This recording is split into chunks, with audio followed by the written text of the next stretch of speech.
का पोर्शन है हम वो पढ़ेंगे। हमने मेजरमेंट के बारे में पढ़ लिया, अब हम मोशन के बारे में पढ़ेंगे। सबसे पहले जब हम मोशन के बारे में पढ़ते हैं तो दो टर्म्स आती है, रेस्ट एंड मोशन। रेस्ट और मोशन का मतलब क्या होता है? रेस्ट का मतलब होता है जब आप किसी जगह पे हो लेकिन आप अपनी पोजीशन चेंज नहीं कर रहे हो, ठीक है। जैसे कि हम सोते हैं, सोते वक्त क्या करते हैं? हम सोते रहते हैं, हम अपनी पोजीशन चेंज नहीं करते। तो वो जो स्टेट होती है, फिर आप बैठे हो कई टाइम के लिए एक जगह पे, बहुत देर तक के लिए बैठे हो, तो वो हमारी रेस्ट कहलाती है। यानी कि वो पोजीशन जिसमें कि चेंज नहीं हो रहा है उसको हम रेस्ट कहते हैं। मोशन में क्या होता है? जब आप एक जगह से दूसरी जगह मूव कर लेते हो, अपनी पोजीशन को चेंज कर लेते हो। जैसे आप चलते हो तो आपने एक जगह से दूसरी जगह मूव किया, तो ये आपका मोशन हो गया। आप एक जगह से खड़े होकर दूसरी जगह जा रहे हो, मूव कर रहे हो, तो ये जो होता है वो हमारा मोशन होता है, जिसमें क्या होता है? पोजीशन चेंज होती है टाइम के साथ, कि जैसे जैसे आप आगे बढ़ते जाते हो वैसे वैसे आपकी पोजीशन एक जगह से दूसरी जगह आप चल गए, इधर से उठ के उधर चले गए, यहाँ से उठ के वहाँ बैठ गए, तो वो क्या हो गया? आपका मोशन कहलाता है। मोशन के बाद हमारे इसमें आता है कि मोशन और जो रेस्ट होता है वो हमेशा एक दूसरे से रिलेटिव होता है, यानी कि एक दूसरे से जुड़ा हुआ होता है। इसका एग्जांपल हम इसे देखते हैं, जब आप ट्रेन में ट्रैवल करते हो, ठीक है, आप ट्रेन में बैठे हुए हो, तो अब आप देखो कि जब आप ट्रेन में बैठे हुए हो तो आप और आपके आसपास के जो पैसेंजर है वो सब किस में? रेस्ट पोजीशन में। एक दूसरे के अकॉर्डिंग आप सब किस में हो? रेस्ट पोजीशन में हो। लेकिन जब आप ट्रेन के बाहर देखते हो तो आपको ये दिखता है कि जो चीज़ें हैं, यानी कि ट्रेन जैसे मूव कर रही है वैसे ही बाकी चीज़ें क्या हैं? आपके पास आउट होती जा रही है। तो वो क्या है कि वो तो मूव कर रही है। तो इसमें क्या हो गया कि आप खुद रेस्ट पोजीशन पे हो लेकिन आप ट्रेन में बैठे हो, तो ट्रेन जो मूव कर रही है, यानी कि आपका ट्रेन रेस्ट और मोशन दोनों साथ में हो रहे हैं, कि ट्रेन तो मोशन में है लेकिन आप रेस्ट पोजीशन में हो। तो इससे हमें पता चलता है कि रेस्ट और जो मोशन है वो एक दूसरे से कनेक्टेड रहते हैं। इसके बाद हमारा आता है टाइप्स ऑफ मोशन। मोशन जो होते हैं वो कितने टाइप के होते हैं? मोशन जो होते हैं वो मेनली हमारे 5 टाइप के होते हैं, और इसमें सबसे पहले आता है हमारा ट्रांसलेटरी मोशन। ट्रांसलेटरी मोशन का मतलब क्या होता है? जब आप एक जगह से दूसरी जगह, आपका जो बॉडी पार्ट है वो सेम डिस्टेंस में एक जगह से दूसरी जगह पूरी बॉडी मूव कर रही है, ठीक है। If a body moves has a whole such that every part of the body moves through the same distance in a given time, the body is known as translatory motion. जब एक body जो है वो अपनी पूरी body time के according एक जगह से दूसरी जगह पे सेम डिस्टेंस ट्रैवल कर रही है, तो वो हमारा ट्रांसलेटरी मोशन कहलाता है। ट्रांसलेटरी मोशन हमारे 2 टाइप्स के होते हैं, rectilinear motion and curvilinear motion. Rectilinear motion का मतलब क्या होता है? जब कोई भी पोजीशन चेंज की जाती है एक स्ट्रेट लाइन में, जब आप मूव कर रहे हो एक जगह से दूसरी जगह सीधी लाइन में, ठीक है।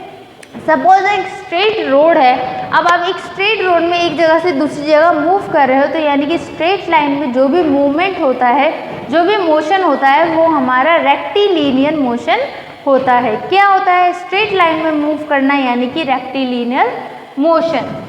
जैसे कि फॉर एग्जाम्पल, इसके एग्जाम्पल देख देते हैं, आप मोटरसाइकिल को राइड कर रहे हो और एक बिल्कुल स्ट्रेट रोड पे। सेकेंड है कर्विलिनियर। कर्विलिनियर मोशन में क्या होता है कि जब एक ऑब्जेक्ट अपना जो है वो कर्व्ड लाइन में, यानी कि राउंड लाइन में या कर्व्ड उसमें मूव कर रही है, तो वो हमारी कर्विलिनियर होती है। जैसे कि आपने देखा होगा कई बार रोड्स क्या होते हैं? जिगजैग फॉर्म में होते हैं, कर्व्ड फॉर्म में होते हैं। तो जब उस टाइप के एरिया पे या कर्व्ड फॉर्म में आप जैसे मतलब घूमते हुए मूव कर रहे हो, तो वो हमारा क्या कहलाता है? कर्विलिनियर मोशन कहलाता है। फॉर एग्जाम्पल, आपने एक स्टोन लिया, उसको थ्रेड से टाइट किया और ऐसे घुमा के जब आप फेंकते हो उसको एयर में, तो ये जो टाइप का मोशन होता है वो हमारे किस में आता है? कर्विलिनियर मोशन में आता है। ओके, नेक्स्ट है हमारा रोटेटरी मोशन। रोटेटरी मोशन में क्या होता है? जब कोई भी चीज़ जो होती है वो सर्कुलर पाथ में, यानी कि गोल उस पाथ में घूम रही है, राउंड घूम रही है फिक्स्ड एक्सिस पे। जैसे कि हमारी अर्थ है, अर्थ का एक एक्सिस फिक्स है, ओके, वो क्या करती है? रोटेट करती है, घूमती, अपनी ही एक्सिस पे घूम रही है। तो अर्थ जब अपनी ही एक्सिस पे घूम रही है तो वो मोशन क्या कहलाता है? रोटेटरी मोशन कहलाता है। सपोज आप एक जगह पे खड़े हो, जैसे कि आपने टॉप देखा है, ठीक है, जिसको हम वो बोलते हैं लट्टू, जिसे हम बोलते हैं। जब आप उसको घुमाते हो तो वो अपनी एक ही एक्सिस पे क्या करता है? घूमता रहता है, घूमता रहता है, घूमता रहता है। तो वो क्या है? हमारा रोटेटरी मोशन कहलाता है, ठीक है। तो यानी कि एक फिक्स पॉइंट पे रह के आप बिल्कुल राउंड राउंड घूम रहे हो, तो वो हमारा क्या हो गया? रोटेटरी मोशन हो गया। इसके एग्जाम्पल जैसे कि आपने देखा होगा मेरी गो राउंड में मोशन होता है, अर्थ का रोटेशन होता है, ब्लेड्स ऑफ फैन मूव करती है, स्पैनिंग टॉप, तो ये सारे हमारे क्या हैं उसके रोटेटरी मोशन के एग्जाम्पल है। उसके बाद नेक्स्ट हमारा जो होता है वो है हमारा पीरियोडिक मोशन। पीरियोडिक मोशन का मतलब क्या होता है, जब एक फिक्स टाइम पे कोई भी मोशन किया जाता है कि एक फिक्स टाइम है उसमें वो उसकी पोजीशन बार बार चेंज हो रही है, यानी कि अपने आप को ही एक रेगुलर टाइम में वो रिपीट करते हैं। ठीक है, type of motion that repeat itself after a particular time और a regular interval of time that is known as periodic motion. जैसे कि motion of earth and around the sun, जब अर्थ सन के अराउंड रिवॉल्व कर रही है, घूम रही है, तो वो एक फिक्स टाइम पे अपना एक फिक्स सर्कल कंप्लीट करती है, यानी कि पूरी तरीके से पूरा अपना एक राउंड कंप्लीट करती है, तो ये हमारा पीरियोडिक मोशन होता है। हार्ट बीट जो है एक हेल्दी पर्सन की वो एक पीरियोडिक मोशन है, यानी कि हर टाइम हमारी हार्ट बीट जो है वो बीट करती रहती है। उसके अलावा motion of pendulum of the clock, आपने क्लॉक्स देखी होंगी बहुत सारी, जिसमें पेंडुलम होता है जो कि क्या करता है इधर उधर घूमता रहता है, तो एक फिक्स टाइम में इधर से उधर मूव करता है। उसके बाद आता है non periodic motion.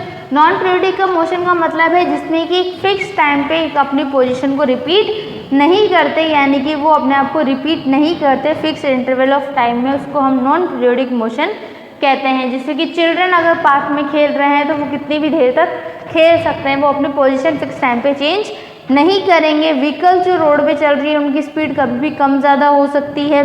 Football running है ना, फुटबॉल अगर किसी ग्राउंड में फुटबॉलर भाग रहे हैं, फुटबॉल खेल रहे हैं, तो उनकी पोजीशन भी कभी भी चेंज हो सकती है, तो ये हमारा नॉन पीरियोडिक मोशन में आता है। उसके बाद हमारा लास्ट आता है ऑसिलेटरी मोशन।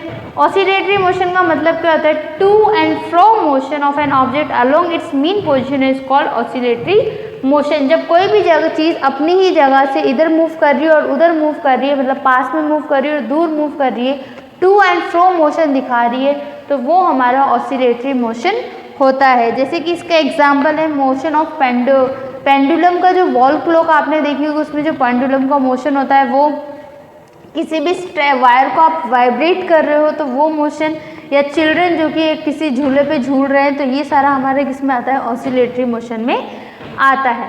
ठीक है, उसके अलावा क्या होता है, कई बार बहुत सारा मोशन जो है वो एक ही टाइम पे एक ही टाइम पे वर्क करते हैं। जैसे कि हमारी जो अर्थ है, सबसे पहले तो वो अपने ही एक्सिस पे घूम रही है, तो कौन सा मोशन हो गया, रोटेटरी मोशन हो गया। दूसरा उसके साथ वो सन के अराउंड भी घूम रही है, तो वो एक सर्कुलर और पीरियोडिक मोशन भी शो कर रही है। ठीक है, उसके बाद नेक्स्ट हमारा लास्ट आता है इस चैप्टर में हिस्ट्री ऑफ ट्रांसपोर्ट। हमें पता है कि एक पर्सन को एक जगह से दूसरी जगह पे मूव करने के लिए किसी ना किसी ट्रांसपोर्टेशन की ज़रूरत होती है। कि पुराने टाइम में क्या होता है, एशियन टाइम में लोग या तो चल के जाते थे, मोस्टली वो चल के ही ट्रैवल करते थे, एक जगह से दूसरी जगह अपनी चीज़ों को कैरी करके मूव करते थे, या फिर एनिमल्स को यूज़ करते थे like donkey, horses, elephant, camels, ताकि वो एक जगह से अपनी दूसरी जगह पे खुद ट्रैवल कर सकें, जा सकें और अपने सामानों को लेके जा सकें। उसके अलावा हमारे सबसे पहले इन्वेंशन हुआ व्हील का। व्हील का जब इन्वेंशन हुआ, यानी कि जो पहिए है, पहिया बनाया गया सबसे पहले, उसके बाद क्या किया हुआ, बहुत सारे कार्ट्स एंड कैरोट्स बनाए गए, बैलगाड़ी बनाई गई, घोड़ा गाड़ी बनाई गई, ये सब चीज़ें बनाई गई, जिससे कि क्या है, लोगों के लिए एक जगह से दूसरी जगह जाना आसान हो गया। तो उन्होंने इस तरीके से इन चीज़ों को यूज़ किया जिससे कि वो एक जगह से कार्ट्स वगैरह यूज़ करते थे ताकि वो एक जगह से दूसरी जगह मूव कर सकें। उसके बाद हमारा स्टीम इंजन आया 1769 में। जेम्स वॉट ने स्टीम इंजन को इन्वेंट किया। जब स्टीम इंजन इन्वेंट हो गया तो उसके बाद क्या है, ट्रेन्स वगैरह चलना शुरू हो गई। सबसे पहले ट्रेन्स जब चली थी उसमें स्टीम इंजन शुरू किया गया था।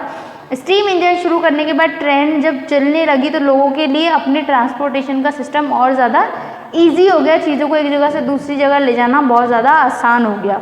ठीक है, उसके अलावा लास्ट हमारा एरोप्लेन का इन्वेंशन हुआ था 1903 में। व्रिट ब्रदर्स ने इसको इन्वेंट किया था।